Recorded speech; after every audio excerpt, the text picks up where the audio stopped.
오늘 본문인 시편 148편은 146편부터 이어지는 할렐루야 시의 세 번째 시이면서 누가 찬양해야 하는지 그리고 왜 찬양해야 하는지를 총정리해주는 찬양 특강입니다. 기본 중에 기본 같아 보이지만 급할 때에는 생명처럼 가장 중요한 것이 바로 기본 매뉴얼임을 잊지 말아야 하는 것입니다. 어느 날 갑자기 내 영혼에 침체기가 와서 찬송의 기쁨이 사라져 귀찮은 의무감으로 다가오고 찬송의 무게가 트로트나 가요나 K-팝보다 시시해지며 마음은 없고 형식만 가득하게 내 입에서 나오는 찬송이 변질될 때마다 반드시 기억하고 묵상해야 하는 시편입니다. 어느 날 내 입에서 찬송이 사라지고 세상 허탄한 노래만 내 입술에 가득할 때 되새겨야 하는 시편입니다. 시편 148편을 통해 찬양의 주체로서의 사명을 자각하고 실천하며 찬양의 이유를 분명히 알고 찬양의 대상이신 하나님을 증거하는 삶을 살게 되시기를 주 예수 그리스도의 이름으로 축복합니다. 첫째로 오늘 본문은 우리에게 누가 찬양해야 하는가, 찬양의 책임과 의무가 누구에게 있는가 하는 것을 성경이 알려줍니다. 사실 알고 보면 하늘과 바다와 새와 꽃과 눈과 비와 바람이 하나님을 찬양하고 있다고 오늘 본문은 알려줍니다. 우리의 특권이자 의무는 찬양하는 것입니다. 내가 찬양하지 않으면 돌들이 일어나서 찬양할 것입니다. 이스라엘이 찬양을 다른 데로 돌렸을 때 하나님은 택한 선민을 외면하시고 이방인들을 구원하사 그들에게서 이스라엘이 소홀했던 찬양을 받으셨습니다. 우리가 찬양의 낙제점을 받으면 하나님은 열방을 구원하셔서 우리 대신 찬양을 받으실 것입니다. 온 우주 만물은 찬양하는 소리며 악기입니다. 천둥 번개는 성악가며 비와 바람은 악기입니다. 시편 148편은 그것을 알려주고 그 누구도 찬양에서 예외가 없음을 알려줍니다. 누가 찬양을 해야 합니까? 첫째로 오늘 1절에서 6절 말씀해 보니까 하늘과 하늘의 피조물들이 하나님을 찬양해야 한다고 우리에게 알려줍니다. 본문은 먼저 하늘에서 여호와를 찬양하며 높은 데서 그를 찬양할지어다 라고 포문을 엽니다. 2절에서는 모든 천사와 하늘의 군대가 찬양해야 한다고 알려줍니다. 천사장이 아무리 높아도 하나님을 찬양해야 합니다. 하늘 군대가 아무리 강해도 하나님을 찬양해야 합니다. 천군 천사의 어떤 직무보다도 소중하고 우선적인 것이 하나님을 찬양하는 것입니다. 3절에서는 해와 달과 별들이 다 하나님을 찬양해야 하는 의무를 받았음을 알려줍니다. 성도 여러분, 해와 달과 별들은 어떻게 찬양하죠? 빛을 발하며 찬양합니다.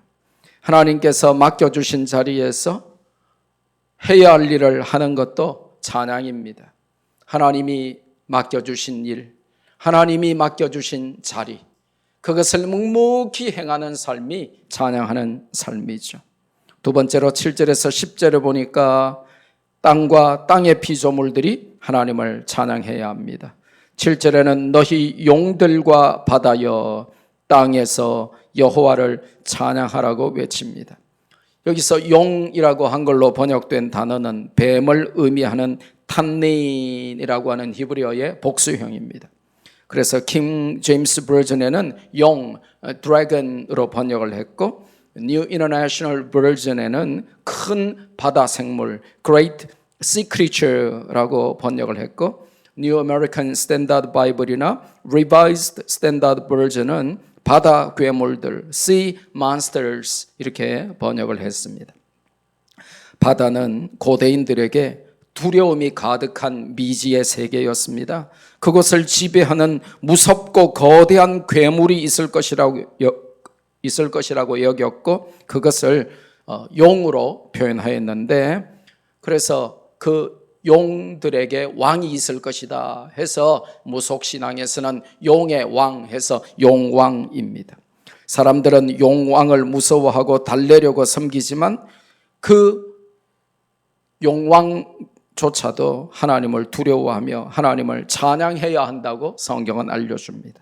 아무리 사납고 무서운 괴물이라도 하나님을 이길 수는 없고, 하늘에서처럼 땅에서도 바다에서도 모든 피조물들은 하나님을 찬양할 의무가 있다는 것입니다.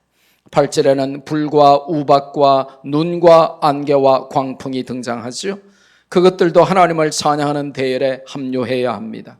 왜냐하면 그것들이 하나님의 말씀을 따르는 도구들이기 때문입니다. 모든 자연 현상은 하나님의 뜻을 이룹니다. 하나님의 말씀대로 그분의 뜻을 충실히 준행하는 자연 만물도 하나님을 찬양함이 마땅하다는 것입니다. 9절에는 산들과 작은 산들과 열매 맺는 나무들과 백향목들이 하나님을 찬양해야 합니다. 왜 산들이 하나님을 찬양해야 하는 걸까요? 고대인들은 산을 신처럼 여겼습니다. 높고 위험한 산에 구름과 안개가 드리운 눈산이 펼쳐지고 사람의 접근을 허용하지 않는 자태로 인해서 산들은 인간의 숭배 대상이었습니다. 작은 산들은 말할 것도 없이 군데군데 산당들이 차려지고 굿판이 벌어졌습니다. 어리석은 인간들이 신으로 추앙하며 섬기는 높은 산과 작은 산들 모두 벌떡 일어나서 하나님을 찬양해야 하는 피조물에 불과하다는 것입니다. 얼마나 놀랍고 또 우습습니까? 인간은 산을 경배하는데 산들은 하나님을 경배하고 찬양해야만 합니다. 또한 과수라고 한글로 번역된 단어는 열매 맺는 유실수를 의미합니다. 인간은 과일을 먹으며 나무에 절하고 나무를 섬기지만 나무는 하나님을 찬양해야 하는 것입니다. 저의 장모님 고향인 경북 영덕의 처우외삼촌 장로님께서 복숭아 농사를 지으시는 현장에 가보니까 복숭아 농장에 하루 종일 찬송가를 틀어놓고 있더라고요. 왜 그러냐 그러니까 찬송 듣고 자란 복숭아가 가장 당도가 높고 가장 맛있다는 것입니다. 그리고 병도 없이 가장 잘 자란다는 것입니다. 복숭아만 그렇겠어요? 여러분의 자녀들이 K-팝만 듣고 자라고 게임에서 나오는 이상한 음악만 듣고 자라면 시름시름 병들 것입니다. 영과 육이. 오늘도 보니까 저 뒤에 몰래 쭈그리고 앉아서 몇 명이 예배 전에 게임하고 있더라고요. 얼마나 어이가 없는지.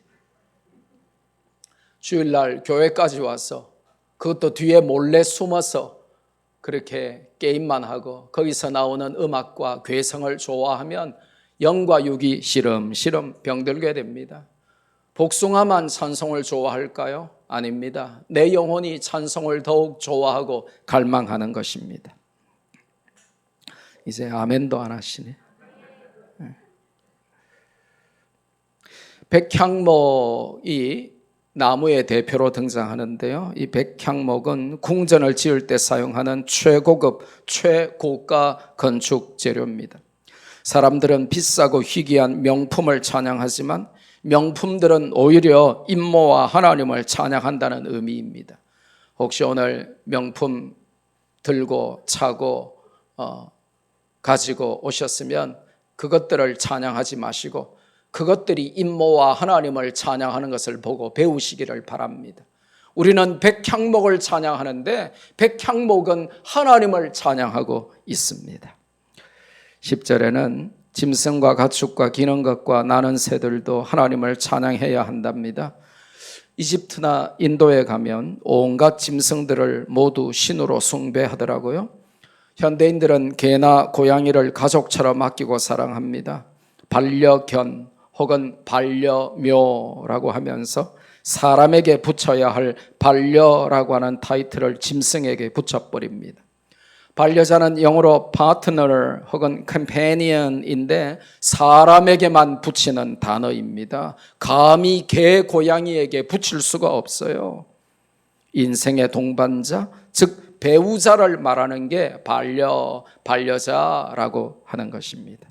그 고귀하고 중요한 단어를 짐승에게 쓰면서 우상대하듯이 사랑하고 애착을 가지고 그 짐승을 섬깁니다. 그런데 모든 짐승은 하나님을 찬양해야 함이 마땅하다고 성경이 알려줍니다. 우리는 짐승을 좋아하고 짐승을 안아주고 짐승을 예뻐해주고 짐승에게 우리의 시간을 할애하지만 하나님을 여러분은 그만큼 사랑하고 찬양하며 살고 계십니까? 하루에 짐승을 안아주고 짐승과 놀아주고 하는 만큼 하나님께 시간을 내어서 하나님을 찬양하십니까? 세 번째로 누가 찬양해야 합니까? 11절에서 14절에 보니까 세상 만민, 특히 모든 성도들이 하나님을 찬양해야 한다라고 알려줍니다. 11절에는 세상의 왕들과 모든 백성들과 고관들과 땅의 모든 재판관들이 등장합니다. 지위, 고하를 막론하고 하나님을 찬양해야 한다는 것이죠. 왕이나 고관들도 백성들의 칭송을 받는 재판관들도 모두 하나님께 머리 숙여 그분을 찬양할 의무가 있다는 것이죠. 요즘 위정자들을 보면 참 안타까워요. 하나님을 찬양하기는커녕 하나님을 반대하고 동성애를 옹호하고 권장하며 하나님 만드신 창조와 생명과 가정의 질서를 깨뜨리고 하나님께 정면으로 도전하는 시대를 살아가고 있습니다. 사악함과 완악함의 응징은 하나님의 임박한 심판으로 증명될 것입니다. 하나님은 찬양을 빼앗기지 않으십니다. 찬양 받으실 대상에게서 저주를 받으실 이유도 없고 저주는 오히려 그들의 머리 위에 유황불처럼 쏟아질 것입니다. 12절에는 총각과 처녀와 노인과 아이들이 등장합니다. 무슨 뜻입니까? 남녀노소를 막론하고 모든 사람들은 하나님을 찬양하게 되어 있고 찬양할 의무가 있다는 것입니다. 14절에는 구원받은 하나님의 백성들, 특히 성도들이 하나님을 찬양해야 한답니다. 앞에 언급된 어떤 피조물들보다 더욱 강하고 찐하며 탁월하게 하나님을 찬양해야 하는 것이 구원받은 성도들의 의무요 책임이라는 것이죠. 성도가 세상의 것들만 찬양하고 있으면 부끄럽습니다. 세상 노래만 부르고 세상의 짐승들만 예뻐하고 세상에 맛있는 식당만 좋아하고 세상에 내가 아끼고 사랑하는 것만 높이고 칭찬하는데 하나님께 시간을 내어서 하나님을 높이고 하나님을 찬양하는 일에는 관심이 없다면 성도로서 부끄러운 것입니다. 그러면 오늘 성경은 왜 하늘과 하늘의 피조물들, 땅과 땅의 피조물들, 그리고 세상의 만민들과 성도들이 하나님을 찬양해야 하는지 우리에게 알려줍니다. 본문에는 찬양해야 할 이유들이 광맥 속에 숨겨진 보석처럼 찬란하게 빛나고 있습니다. 첫째로 5절에서 6절에 보니까 하나님의 창조와 그것들을 패하지 못하게 내리신 명령 때문에 피조물들은 창조주 하나님을 찬양해야만 한다고 알려줍니다. 하나님의 명령으로 지음을 받았기에 피조물들은 창조주를 찬양해야만 합니다. 창조의 영광은 일시적인 것이 아니라 영원하며 하나님은 하나님의 창조를 그 누구도 패하지 못하게 명령하셨습니다. 하늘과 해와 달과 별은 영원하며 아무도 그것을 없애지 못합니다. 그래서 하늘과 해와 달과 별은 영원히 하나님을 찬양해야만 하는 것이죠. 피조물들의 의무와 특권은 다름 아닌 찬양입니다. 두 번째로 왜 찬양해야 합니까? 13절 상반절에 보니까 하나님의 이름이 홀로 높으시기 때문에 그렇습니다. 하나님의 탁월성과 절대성 때문이죠. 세상에서도 탁월한 것을 보면 우리는 환호하고 박수칩니다. 손흥민이 멋진 골을 넣었을 때에 우리는 환호하고 박수칩니다. 국기원 태권도 시범단의 묘기를 본 적이 있는데요. 우리 고신대학교 태권도 선교학과도 참 잘합니다만은 우리 고신대학교 태권도 시범단보다 조금 더 잘하더라고요.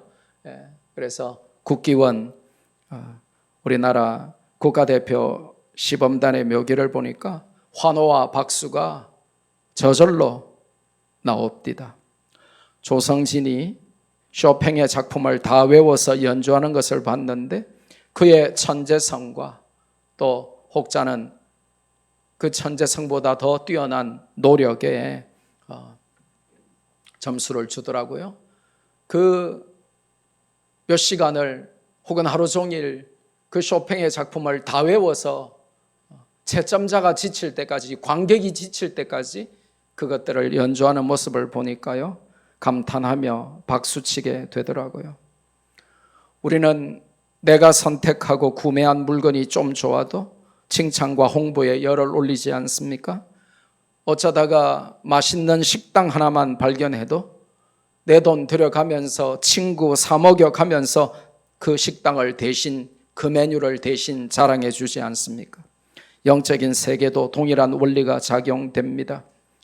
세상에 허탄한 것만 자랑하고 환호하면서 하나님을 찬양함이 너무 빈약하거나 소홀하지는 않는지 우리 자신을 돌아봐야 합니다.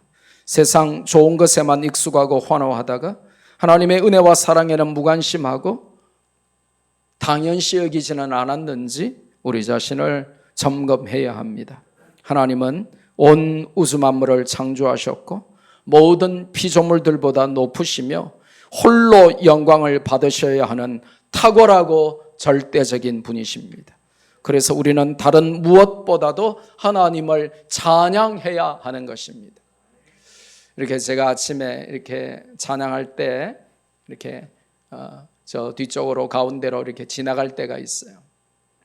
급하게 설교 전에 물을 한번 마셔야 될 때가 있거나 아니면 설교 전에 화장실을 다녀올 때가 있으면 제가 할 수 없이 우리 신집사님 찬양 인도 중에라도 저 가운데로 한번 지나갑니다.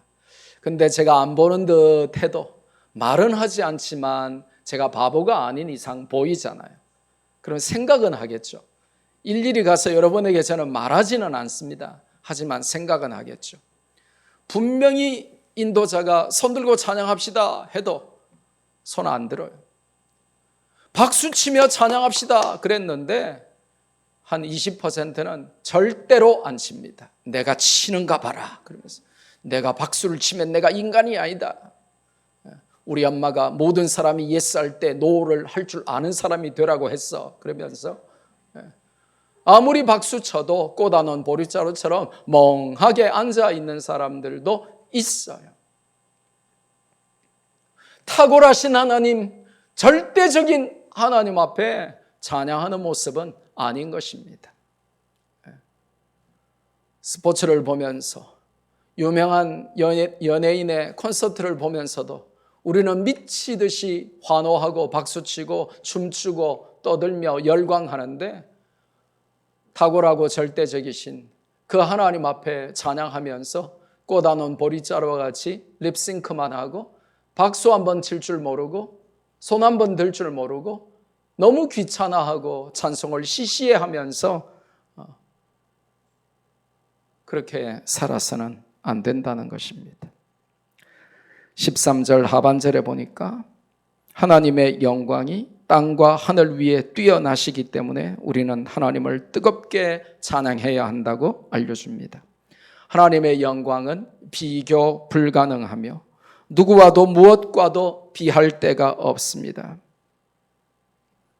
His glory is incomparable. 하나님의 영광이 비교할 수 없어요.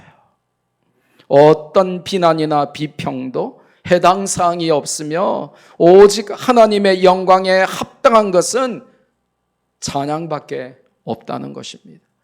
그러니까 우리가 무엇을 드려 하나님을 영화롭게 하냐 하면 하나님께 찬양을 드려야 되는 것입니다.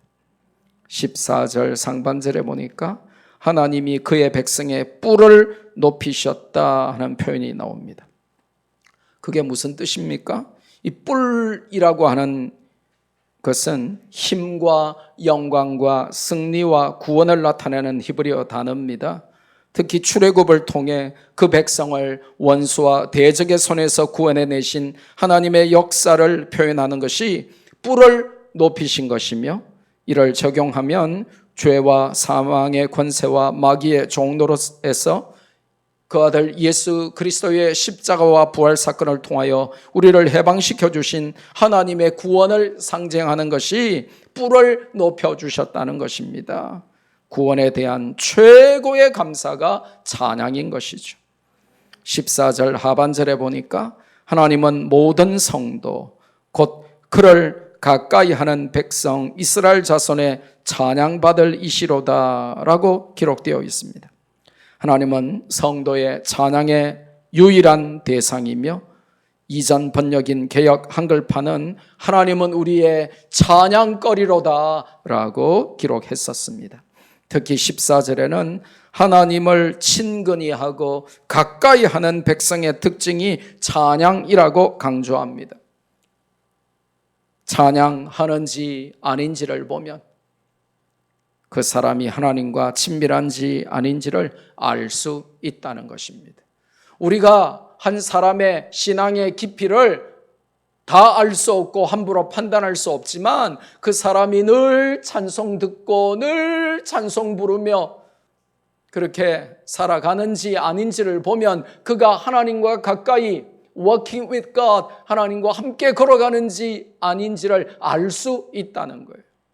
늘 유행가만 듣고 늘 K-팝만 듣고 늘 세상 노래만 부르고 듣고 라디오를 켜도 세상 노래, 노래방을 가서 부르는 노래도 세상 노래, 늘 입에서 나오는 노래도 세상 노래인데 하나님을 찬양함이 전혀 없는데 어떻게 그가 하나님과 가깝다고 하나님과 영적 친밀함을 누린다고 enjoying spiritual intimacy with God 그걸 어떻게 우리가 증명할 수 있으며 또 남들이 알아볼 수 있겠습니까? 그런데 그가 찬양함이 하나님을 가까이 하는 자의 특징이고 하나님은 그를 가까이 하는 자의 찬양거리다라고 성경은 정확히 알려줍니다. 말씀 맺습니다. 너무 빨리 설교를 마치니까 당황스러우시죠? 좀 일찍 마치는 날도 있어야 되지 않겠습니까? 오늘 대지가 2개밖에라 그래요. 그렇다고 여러분 갑자기 매일 본문의 대지가 2개면 좋겠다 뭐 이런 생각은 하지 마세요. 본문의 대지가 7개인 날도 있습니다. 오늘 본문은 아주 간단합니다. 본문의 어떤 한 장면이 펼쳐지는 것입니다. 어떤 장면입니까? 찬송가 경연대회 장면이 펼쳐지는 것입니다. 4팀이 출전했습니다. 하늘팀, 땅과 바다팀, 그리고 세상 만민팀, 그리고 또 한 팀이 있으니 하나님의 이스라엘, 하나님의 백성, 하나님을 친근히 하는 하나님의 구원받은 성도팀, 이렇게 4팀이 지금 찬송가 경연대회, 찬양 경연대회를 하고 있다는 것입니다. 여러분 좋아하는 오디션을 하고 있는 것입니다. 몇 팀이 나왔다고요? 누구누구라고요? 하늘팀, 땅과 바다팀, 그리고 세상 만민팀, 그리고 구원받은 성도팀. 성도의 인생은 찬송 경연 대회 중인 인생입니다. 오디션 프로그램 혹시 보십니까? 즐겨 본 적 있으시죠? 거기 보니까요, 노래만 보여주는 게 아니고 무대 뒤를 많이 보여주더라고요. 연습하는 모습도 많이 보여주더라고요. 그 비하인드 스토리를 보여주는데 보니까 그 오디션 대회 그 현장에서 노래 부르는 그 모습 말고 그 뒷무대에서 연습하고 기다리고 하는 모습을 통해서 그 참가자의 경쟁심과 진지함과 간절함과 절박함과 최선의 노력들이 다 보여지더라고요. 그러니까 그 스테이지에 나와서 부르는 노래가 몇 배나 더 이해가 되고 절박하게 잘 마음에 와 닿지 않던가요? 그런데 세상에 썩어 없어질 허탄한 노래, 사랑 타령 이런 것도 목숨을 걸고 그렇게 진지하게 간절하게 애절하게 그렇게 뜨겁게 이거 아니면 죽겠다는 마음으로 부르는데 여러분은 지금 하늘팀과 땅과 바다팀과 세상 만민팀을 대항해서 구원받은 성도의 대표팀으로서 찬송과 경연대회 오디션에 지금 임하면서 여러분은 어떤 각오로 예배에 오셔서 찬양하고 계십니까? 일상 가운데 여러분은 세상의 노래만큼 여러분이 집에 가자마자 반기고 안아주고 핥아주고 빨아주는 그 개만큼 고양이만큼 그렇게 하나님을 생각하며 찬양하며 살고 계십니까? 저는 이런 생각했어요. 이 본문을 보면서 지금 하늘팀과 바다팀과 땅팀, 이 세상 만민팀 그리고 교회팀, 구원받은 우리 이렇게 네 팀이 경연하는데 한 팀 나와서 정말 멋들어지게 올 A 받고 막 그렇게 다 하는데 마지막 주자로 우리가 나서가지고 구원받은 성도팀이 꼴찌하면 어떻게 될까? 천군 천사가 얼마나, 해와 달과 별이 얼마나 찬양을 잘할 것이며 땅에 있는 모든 그분의 피조물들이 얼마나 뜨겁게 간절하게 하나님의 탁월함과 절대성을 찬양할 것이며 세상 모든 만민들이 얼마나 하나님을 피조물로서 창조주를 찬양할 것입니까? 그런데 구원받았다고 하는 하나님의 언약 백성인 우리가 예배 시간에 와서 게임이나 하고 찬양하면서도 손 한 번 들 줄 모르고 냉랭한 마음으로 박수 한 번 따라 칠 줄 모르고 꽂아놓은 보리자루와 같이 형식적으로 그렇게 찬양한다면 아마 유일하게 우리가 제일 먼저 탈락의 고배를 마실 수도 있겠다 하는 생각을 하게 됩니다. 모든 만물 중에 이 펼쳐지는 찬양 경연대회에서 우리가 제일 찬양에 뒤처지지 않도록 천지 만물보다 하늘과 땅과 바다와 온 세상에 있는 어떤 것보다 구원받은 하나님의 백성들이 하나님을 더 많이 더 잘 찬양하도록 찬양하며 사는 복된 인생들 다 되시기를 주 예수 그리스도의 이름으로 축복합니다. 받은 말씀 붙들고 우리 한번 기도할까요? 여러분은 찬양하며 사십니까? 세상의 헛된 것들보다 하나님을 찬양하는 일에 더 시간을 내고 찬양하며 그렇게 칭송하며 살고 계십니까? 아니면 세상 것들만 좋아하고 찬양하며 칭찬하며 자랑하며 세상 것에 함몰되어서 하나님은 뒷전이고 세상의 것만 노래하며 살고 계십니까? 찬송 경연대회 네 팀 중에 꼴찌하지 않도록 우리가 1등 해야 마땅하지 않겠습니까? 그래서 오늘 구원받은 자로서 하나님의 언약 백성으로서 하나님을 가까이 하는 증거, 하나님을 찬양하는 삶이 될 수 있도록 받은 말씀 붙들고 뜨겁게 간절하게 기도하겠습니다.